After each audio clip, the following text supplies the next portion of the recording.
먼저 준비한 영상 함께 보시겠습니다. 제 와이프 이름이 좀 이상합니다. 전라도에서는 욕으로 오해할 수도 있는 이름이에요. 성은 조, 이름은 지미. 조지미. 그날은 당시 여친이던 그녀와 저녁을 먹고 이야기를 나누다가 물었어요. 자기 이름은 누가 지었어? 이상하지? 미국 지미 카터 대통령이 우리나라에 방한한 날 내가 태어나서 아빠가 지미라고 지었대. 내 이름이지만 좀 그래. 조지미가 뭐야? 그 말에 별 생각 없이 저는 이렇게 말했어요. 지미 카터의 지미라. 차라리 지미라고 하지 말고 카터라고 쓰는 게 더 낫지 않았을까? 미쳤어! 미쳤어! 어떡해! 야, 그럼 지미라고 하지 말고 지미 카터 그냥 카터라고 짓지 그랬어. 그러자 여친이 하는 말. 오빠, 그럼 조카토야.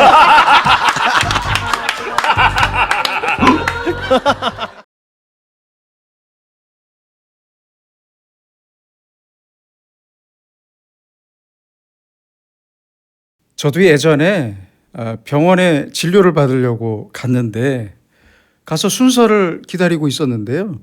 갑자기 간호사가 예수님, 예수님 그러는 거예요. 예수님, 주 예수님 그러는 거예요. 진짜로요. 그래서 혹시나 해서 대기 순서 모니터를 보니까 호명한 할머니의 이름이 주예순님이었습니다. 주예순. 예순. 그래서 저도 한참 웃었던 적이 있었습니다. 미국의 동화 작가인 신시아 라일런트가 쓴 이름 짓기 좋아하는 할머니라는 제목의 책이 있습니다. 다정하게 이름을 부를 친구가 한 명도 없어서 너무 외로웠던 할머니는 그 외로움이 싫어서 자신의 낡은 자동차에게 배치라는 이름을 붙여주었고요. 의자는 프레드, 침대는 로젠느, 그리고 오래 살았던 집은 프랭클린이라는 이름을 지어줬습니다. 그러던 어느 날 할머니에게 갈색의 떠돌이개 한 마리가 찾아왔습니다. 할머니는 개에게 먹이를 챙겨 주었지만 혹시라도 괜히 정을 주었다가 자기보다 개가 먼저 죽으면 또다시 혼자가 되는 슬픔이 두려웠기 때문에 개에게 이름을 지어주지 않았습니다. 그런데 어느 날부터 개가 찾아오지 않자 갑자기 불안하고 슬퍼진 할머니는 유기견 보호소로 찾아갔습니다. 갔더니 거기에 그 개가 있었어요. 갈색 개를 찾아서 럭키라는 이름을 붙여주고 함께 집으로 돌아와 가족으로 행복하게 살아가게 되었습니다. 할머니는 꼭 우리에게 이렇게 말하는 것 같습니다. 나에게 특별한 존재가 생기는 것, 그것이 행복이고 오늘의 행복을 누리며 살기 바랍니다. 이렇게 말하는 것 같이 보입니다. 유엔의 자문기구인 지속가능발전해법 네트워크에서 참 이름이 길죠. 약어로 SDSN인데요. 여기에서 2022년에 발표한 세계 행복 보고서에 따르면 우리나라는 보이시는 대로 OECD 38개국 중에서 36위로 최하위권이었습니다.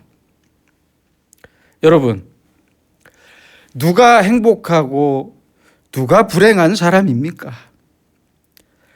1등을 하면 행복하고 돈 많고 출세하면 행복하고 반대로 가난하거나 낙오한 사람은 불행한 겁니까?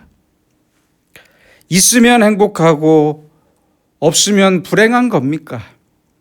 성공하면 행복하고 실패하면 불행한 겁니까?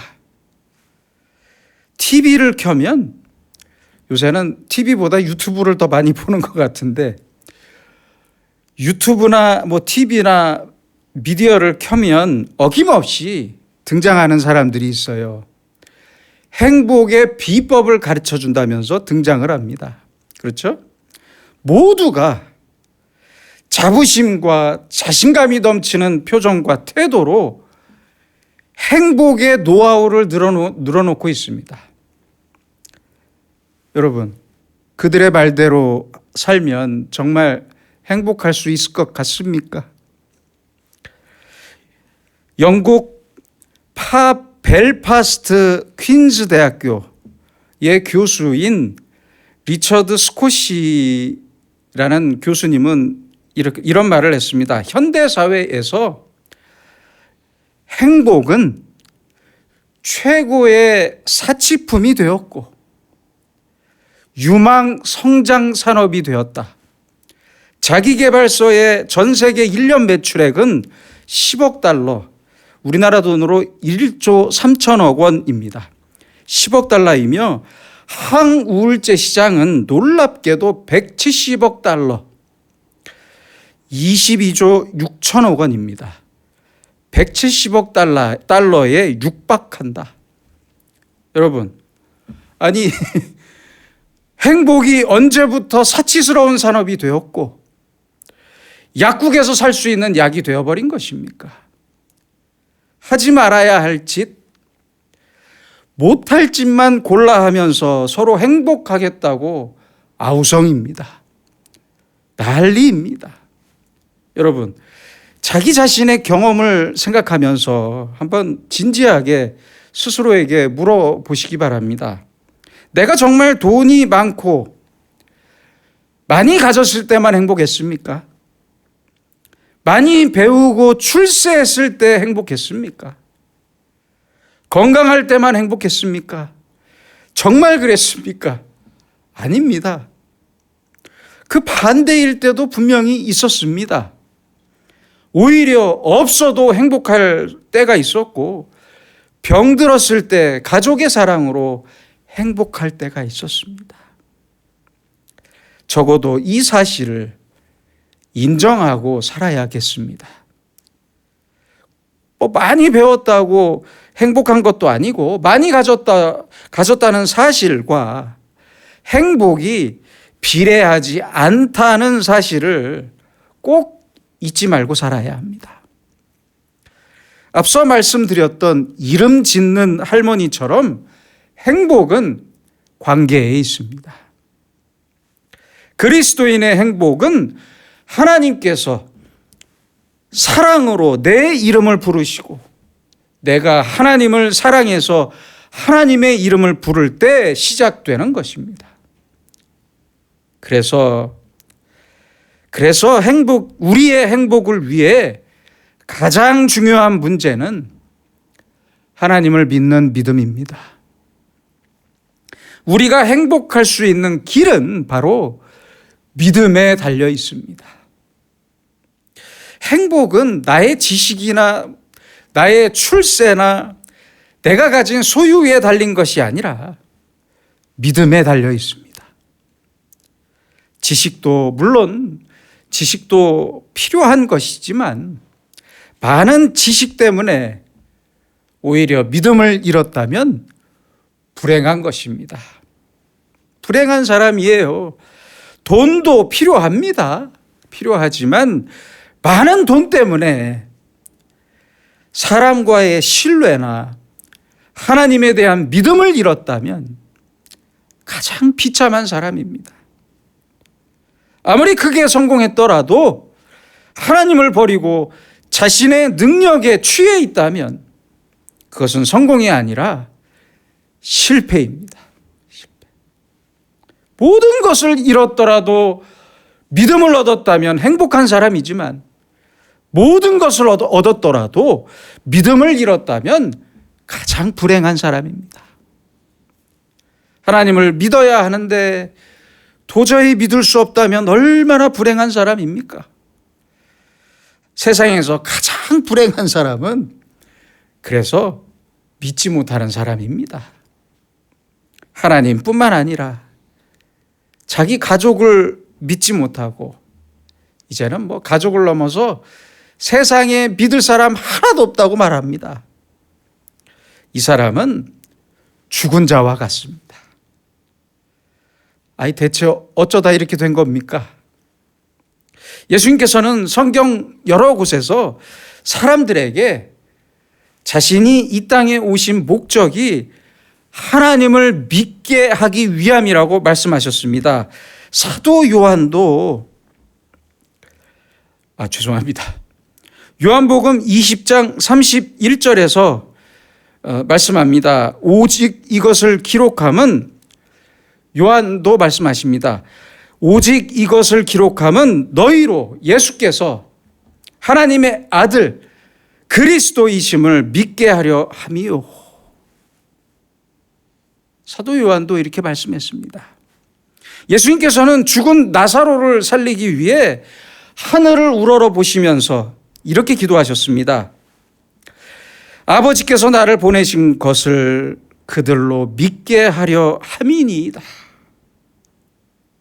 그렇습니다. 믿음이 있어야 살아있는 사람입니다.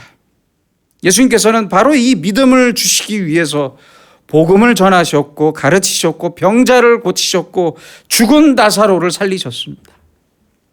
그러나 사람들은 죽은 나사로가 살아나는 것을 봤으면서도 더 큰 표적을 구했습니다. 더 큰 기적을 구했어요. 예수님의 그 많은 이적과 기적과 능력을 분명히 보았으면서도 또 다른 표적을 구했습니다. 더 큰 표적, 더 굉장한 사건과 깜짝 놀랄 만한 일을 또 구하고 있습니다. 지금도 그렇습니다. 그때나 지금이나 별반 차이가 없어요.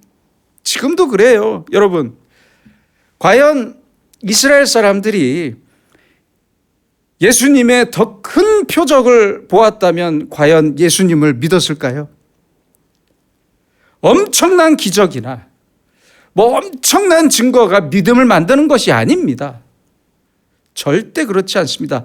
반대로 믿음이 증거를 만드는 것입니다. 그렇다면 이 소중한 믿음은 어떻게 시작할 수 있는 것입니까? 믿음은 합리적인 이론이나 합리적인 지식이나 합리적인 사건이나 어떤 큰 기적에서부터 시작하는 것이 아니라 진심으로 사랑할 때만 믿음이 우러나오는 것입니다. 사랑이 먼저입니다. 미치도록 사랑하는 사람의 말은 그렇죠? 다 믿어집니다. 다 믿어져요. 가난해도 좋고 몸에 장애가 있어도 좋고 지식이 부족해도 좋습니다. 다 믿어집니다. 그러나 내가 싫어하는 사람은 아무리 돈이 많고 학벌과 가문이 좋아도 그 사람의 말은 단 한마디도 신뢰가 가지 않습니다. 이렇듯 사랑의 관계가 중요한 것입니다. 사랑하는 눈으로 보면 상대방의 모든 것이 예쁘고 소중해 보이듯이 믿음의 눈으로 보면 기적 아닌 것이 없고 겸손의 마음으로 들으면 은혜 아닌 것이 없습니다. 그렇잖아요? 사랑과 겸손과 믿음의 눈으로 보면 모든 일이 하나님의 역사가 됩니다. 이렇게 믿음의 사람에게는 더 이상 큰 기적이나 표적을 구할 이유가 전혀 없습니다. 전혀 없어요. 그러나 유대인들은 앞서 말씀드린 대로 계속해서 표적을 구했고 예수님께서는 그들에게 이렇게 말씀하셨습니다. 선지자 요나의 표적밖에는 보일 표적이 없느니라. 얼마나 슬픈 이야기입니까? 예수님의 제자였던 빌립도 말했습니다. 아버지를 우리에게 보여주옵소서. 그리하면 족하겠나이다. 그러나 예수님은 말씀하셨습니다. 나를 본 자는 아버지를 보았거늘 어찌하여 아버지를 보이라 하느냐.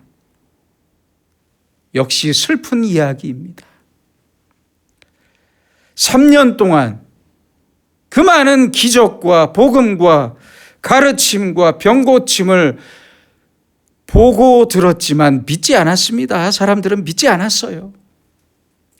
사랑 없이 욕심만 남았기 때문이었고, 사랑이 증발해버려서 딱딱하게 굳어진 마음이었기 때문에 사람들은 그 어떤 예수님의 말씀을 들을 수도 없었고 믿을 수도 없었습니다.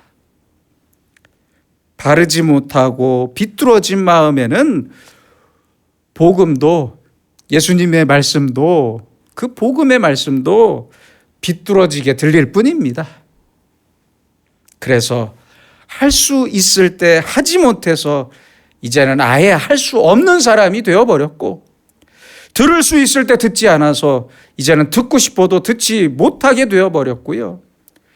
알 수 있을 때 알려고 하지 않아서 아무것도 모르는 사람이 되어버리고 말았습니다. 그래서 스스로 믿음을 버렸던 것입니다. 유대인들은 대체 왜 그랬던 것입니까? 성경의 말씀과 증거를 버렸기 때문입니다. 오늘 말씀 중 39절입니다. 이 성경이 곧 내게 대하여 증언하는 것이니라. 참 소중한 말씀입니다. 우리가 믿는 예수님은 성경이 증거하는 성경적 예수님입니다. 잊지 마세요. 우리는 성경의 말씀과 그 예언대로 오셨고 십자가에서 죽으시고 부활하신 예수님을 믿는 것입니다. 예수님의 가장 강력하고 유일한 증거는 바로 성경입니다. 오직 이 성경만이 예수님을 그리스도로 증거하고 있으며 또한 더불어서 하나님과 나와의 관계를 증거하고 있습니다. 그래서 우리는 겸손한 마음과 자세로 날마다 이 성경의 말씀을 들어야 합니다. 하나님께서는 언제나 성경의 말씀 안에서 우리를 기다리고 계십니다. 그 말씀이 나를 위로하고 인도하면서 사랑을 알게 하시고 새로운 약속으로 인도하십니다. 그렇게 성경의 말씀이 하나님을 향한 나의 사랑과 믿음을 생산합니다. 그런데 성경을 읽으면서도 믿지 못하는 사람들이 있어요. 그 이유는 역시 그들에게 사랑이 없기 때문입니다. 오늘 예수님의 말씀입니다. 하나님을 사랑하는 것이 너희 속에 없음을 알았노라. 하나님을 향한 나의 진실한 사랑이 없다면 무엇이 남겠습니까? 이제 남는 것은 교만입니다. 교만. 44절입니다. 너희가 서로 영광을 취하고 유일하신 하나님께로부터 오는 영광은 구하지 아니하니 어찌 나를 믿을 수 있느냐? 안타까운 말씀입니다. 사랑이 없는 마음에 남는 것은 자기 교만입니다. 그래서 그 교만으로 자기의 영광만 생각하기 바쁩니다. 사랑이 곧 믿음이기 때문에 믿지 않고는 사랑도 다 없어져 버리고 맙니다. 그래서 교만만 남는 거예요. 똑똑해서 아는 게 많아서 사랑하기를 꺼리는 편과 한번 비교해 봅시다. 똑똑해서 사랑하기를 주저하는 사람과 조금 어리석더라도 사랑하는 사람을 고르라면 저는 어리석더라도 사랑하는 사람을 택하겠습니다. 그쪽이 옳은 것 같습니다. 조금 몰라야 사랑하기가 쉽다면 차라리 사랑할 줄 아는 멍청이로 살겠습니다. 조금 어리석더라도 사랑하는 것이 행복이고 조금 모르더라도 믿고 사는 것이 행복이기 때문입니다. 예수 그리스도를 끝까지 사랑하고 성경의 모든 말씀을 끝까지 믿고 삽시다. 내 생명을 바쳐서라도 하나님을 사랑하고 하나님을 믿고 삽시다. 세상에서, 그렇죠? 세상에서 제일 속이기 쉬운 사람이 누구겠습니까? 부모님입니다. 부모님. 그렇죠? 그래서 세상에서 제일 많이 속고 사는 사람은요, 부모님이에요. 부모님. 예, 저도 참 부끄러운 일이 많았습니다. 영어 사전 산다고 돈 달라고 하고 콘사이트 산다고 돈 달라고 하고 그랬습니다. 어렸을 때. 어머님은 주셔요. 자식을 끝까지 사랑하기 때문에 자식의 말과 자식의 일을 끝까지 믿습니다. 그렇잖아요. 그래서 사랑하면 믿게 되는 것이고 믿음의 뿌리는 흔들리지 않는 사랑입니다. 하나님을 사랑하는 것이 너희 속에 없음을 알았노라. 이 말씀을 하셨던 예수님은 그러니 얼마나 슬프셨겠습니까? 하나님을 사랑하지 않기 때문에 믿음이 없고 그래서 너희가 하늘의 영광은 구하지 않고 서로 세상의 영광만 취하고 있다. 그러니 어찌 나를 믿을 수 있겠느냐. 그런 말씀입니다. 왜 하나님에 대한 사랑이 식은 것입니까? 세상적인 자기의 영광을 구하기 때문입니다. 자기의 금전적인 이익만 앞세우고 자기의 이름을 높이고 자기의 가진 것을 자랑하면서 자기 교만에 빠진 사람은 결코 하나님을 사랑할 수 없고 하나님을 믿을 수 없습니다. 지금의 사람들은 자기 자존심이 너무 높은 것 같아요. 아무리 부부 사이라도 그리고 아무리 가족이더라도 자기의 자존심이나 영광을 위해서는 조금의 양보도 없습니다. 이렇게 자기 중심적으로 자기 사랑에 빠져 자기 교만으로 사는 사람에게 무슨 사랑을 기대할 수 있겠습니까? 무슨 믿음을 기대할 수 있겠습니까? 그렇지 않습니까?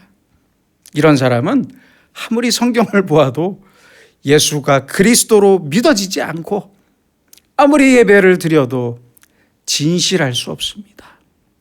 대단히 불행한 사람입니다. 여러분, 내 인생에 큰 기적과 같은 일이 없어도 하나님은 분명히 살아 계십니다. 생각해 보세요. 날씨가 흐려지면 태양이 없어지는 것입니까? 아니잖아요.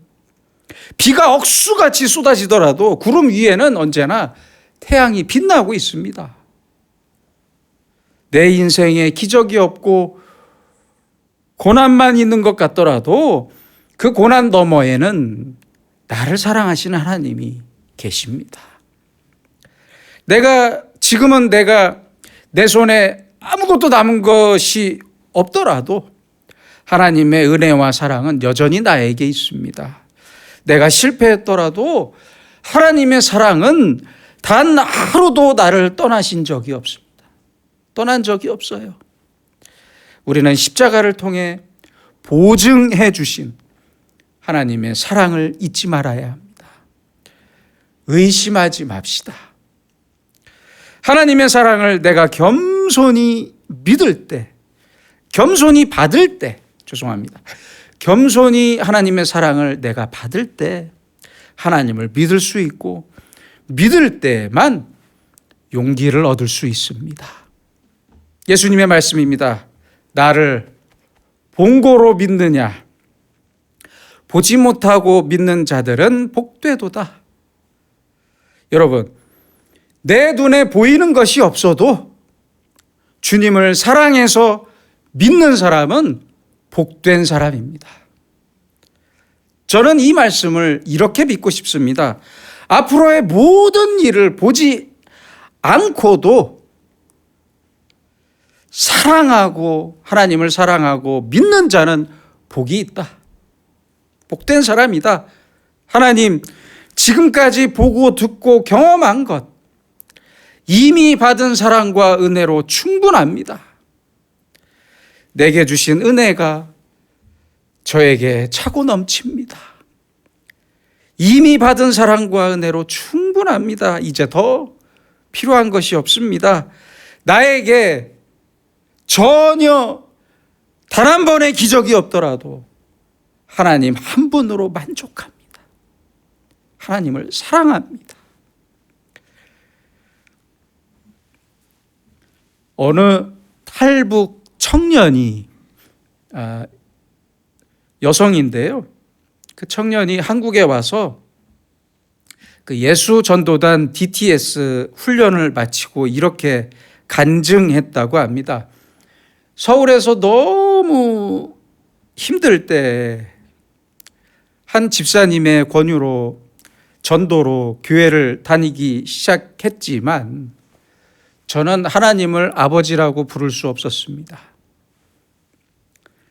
그런데 이제는 아버지처럼 믿어져요. 하나님을 아버지라고 부를게요. 그러면서 아버지라고 크게 외치면서 울음을 터뜨렸다고 합니다. 여러분, 믿음은 하나님을 내 아버지로 사랑하는 사람만이 얻을 수 있는 선물입니다.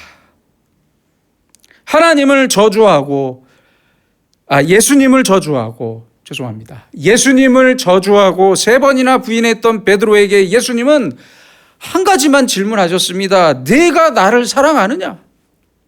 그렇잖아요. 사도 바울도 말씀했습니다.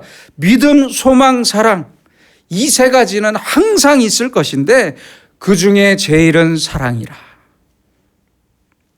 여러분은 지금 하나님을 사랑하십니까? 지금까지 하나님으로부터 받은 사랑과 은혜로 만족하는 사람, 보지 않고 믿는 사람, 보지 않고 하나님을 사랑하는 사람, 이 사람에게 행복이 있고 하나님의 복이 반드시 임할 것입니다. 기도하겠습니다.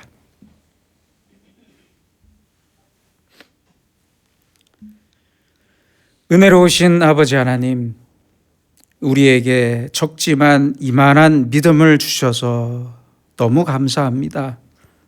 이제 우리 모두의 마음을 새롭게 하셔서 지금까지 겪었던 일들 때문에 아무도 믿을 수 없고 하나님에 대한 믿음까지 흔들렸던 불편하고 처절했던 상황과 형편에서 우리를 건져 주시옵소서.